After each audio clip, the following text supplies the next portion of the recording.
안녕하세요, 채무자입니다. 이번 영상은 제가 시리즈로 제작하고 있는 개인회생 신청부터 인가까지 후기 그 5번째 편인 금지명령입니다. 우선 본격적으로 들어가기 전에 금지명령이 무엇인지 짧게 한번 짚고 넘어가 볼게요. 금지명령이라는 것은 개인회생을 신청할 때 거의 동시에 법원에 신청하게 되는 건데요.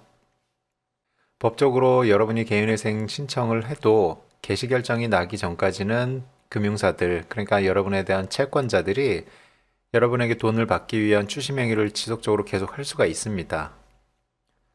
하지만 이 금지명령이라는 것이 법원으로부터 결정이 나게 되면은 채권사들이 여러분에게 추심행위를 할 수가 없게 돼요.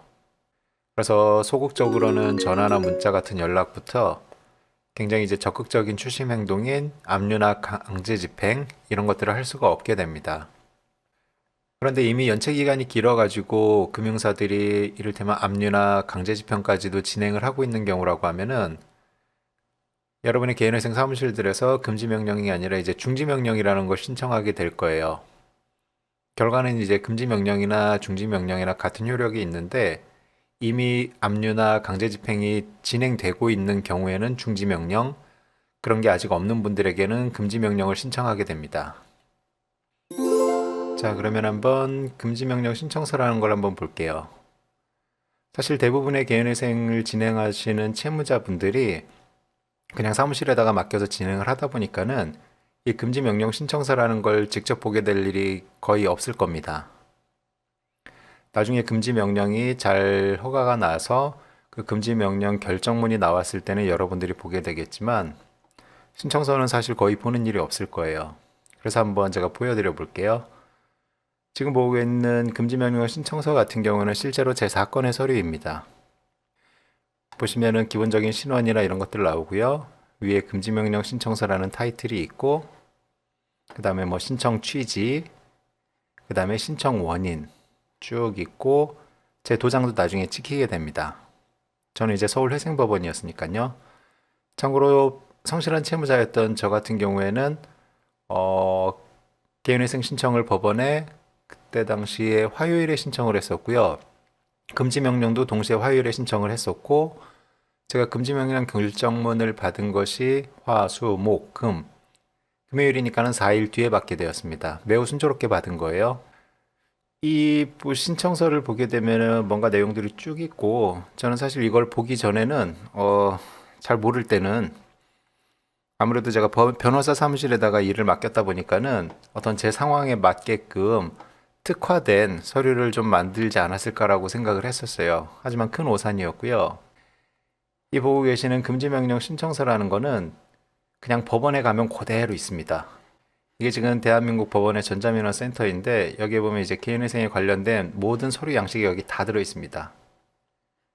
여기 보시면 개인회생 금지명령 신청서라는 거 한번 눌러볼게요.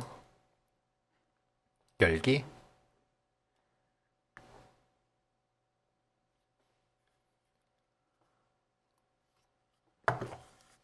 여기 보시면은 완전하게 똑같습니다. 제 사건의 신청서와. 그냥 신원만 넣으면 되는 거예요. 그 말은 뭐냐? 개인회생 사무실들에서 여러분들에게 어떤 특별하게 뭔가를 하는 게 아니고 그냥 그대로 이름만 넣어갖고 넣는 서류라는 거예요. 근데 이제 굉장히 생색들을 낼 겁니다, 아마. 사실 이 금지명령 신청서 같은 경우가 개인회생 사무실들에서 되게 이제 빚 때문에 어려워하는 채무자들을 끌어들이는 굉장히 유용한 수단으로 이용을 해요. 왜냐면 이제 다른 채무 조정 제도들 같은 경우에는 이런 금지명령이라는 게 없거든요. 개인 워크아웃이나 이런 제도들은. 자, 아무튼 이제 그냥 동일한 서류라는 거 이야기 드리는 거고요. 그 내용을 좀 볼게요. 여기 보시게 되면은 신청 원인이라고 해가지고 쭉 여러 가지가 있는데 저는 사실 이 금지 명령이라는 게 완전하게 채무자를 위해서만 존재하는 제도인 줄 알았어요. 왜냐면 이제 채권 추심이라는 게 굉장히 피곤하니까는요. 금융사에서 전화 오고 정상적으로 생활이 힘들잖아요. 그런데 사실 그렇게 단순하게 채무자들만을 위해서 존재하는 제도는 아니고요. 이 신청 원인에서 3번하고 4번만 사실 이제 보시면 될 것 같은데 굉장히 중요한 내용이에요. 여기 보시게 되면은 3번 같은 경우에는 채무자에게 좋은 내용입니다. 어떤 그 강제집행 가압류 하지 말고 그 다음에 추심행위 하지 말라 뭐 이런 내용들이 있는 건데 중요한 게 또 이제 4번이에요. 4번 한번 읽어볼게요. 또한 채권자들이 신청인으로부터 개인회생 채권을 변제받거나 변제를 요구하는 행위를 할 경우 채권자 간의 형평을 해하며 신청인의 정상적인 신청인의 정상적인 생활에도 지장을 초래하게 될 것입니다. 이게 무슨 말인가 하면은요. 간단하게 한번 설명을 좀 드리자면은 여러분에게 만약에 5개의 채권사가 있어요. 5개의 금융사. 그런데 뭐 1번 은행, 2번 카드 뭐 이렇게 쭉 해갖고 4번 저축은행, 5번 대부라고 치자고요. 여러분이 개인회생을 신청을 했고 하지만 아직 이제 개시 결정이 나오려면 한참 더 시간이 있어야 되고 그런 가운데 만약에 금지 명령이라는 게 없다라고 하면은 모든 금융사들은 여러분에게 계속해서 돈을 달라고 요구할 권리를 갖고 있습니다. 추심을 할 수가 있는 거예요. 근데 이제 보통 은행이나 카드사들 같은 경우에는 매우 신사적이기 때문에 여러분이 최근 대출이 정말 많이 있거나 이런 게 아니라고 하면은 사건 번호만 나오게 되면 추심을 다 중단을 해줄 겁니다. 그런데 저축은행이나 대부 쪽에 만약에 좀 최근 채무가 있고 그들 입장에서 좀 못마땅한 경우가 있다라고 하면은 아마 개시 결정이 나기 이전까지도 계속해서 추심을 할 수가 있거든요. 그렇게 되면 무슨 일이 생기는가 하면은 굉장히 이제 돈이 없고 힘들어서 개인회생을 하는 여러분들 다 힘들단 말이에요. 그래서 정말로 비상금 조금 가지고 있거나 혹은 뭐 주변 사람들 도움으로 살고 있을 텐데 이 4번, 5번에서 만약에 추심을 계속한다고 치자고요. 그런데 4번 금융회사 저축은행에서는 그냥 전화를 하거나 이러기만 하는데 대부 쪽에서는 집으로 막 찾아온다고 해요. 회사로도 찾아오겠다고 하고 그러면 개인회생 신청자 입장에서는 굉장히 큰 부담이 되고 뭐 전액 다는 아닐지라도 다만 얼마라도 줘가면서 시간을 끌고 싶을 거란 말이에요. 그래서 그런 어려운 가운데서도 대부 쪽에는 돈을 주게 될 가능성이 커집니다. 근데 그렇게 되면은 다른 금융사 입장에서는 굉장히 못마땅한 상황이 생길 수가 있는 거예요. 왜냐하면 이게 편파변제 시비도 나올 수 있는 거거든요. 이미 개인회생을 신청을 하게 되고 채권자 목록이 작성이 되어서 개인회생 채권단이 구성이 되면은 이 제도 자체가 모든 그 채권자 목록에 있는 금융사들이 여러분이 가지고 있는 돈, 그 다음에 향후 소득을 동등하게 나누어서 받아야 되거든요. 그러다 보니까는 다른 금융사, 다른 채권자들 간의 어떤 형평성의 문제가 생기기 때문에 이런 제도가 있는 거예요. 그래서 아까 신청 원인의 3과 같은 경우에는 채무자를 위한 거라고 보시면 되고 신청 원인의 4번 같은 경우에는 각 채권자들, 금융사들을 위한 제도라고 생각을 하시면 돼요. 이유라고. 그래서 이제 간단하게 금지 명령이 뭔지 한번 살펴본 거고요.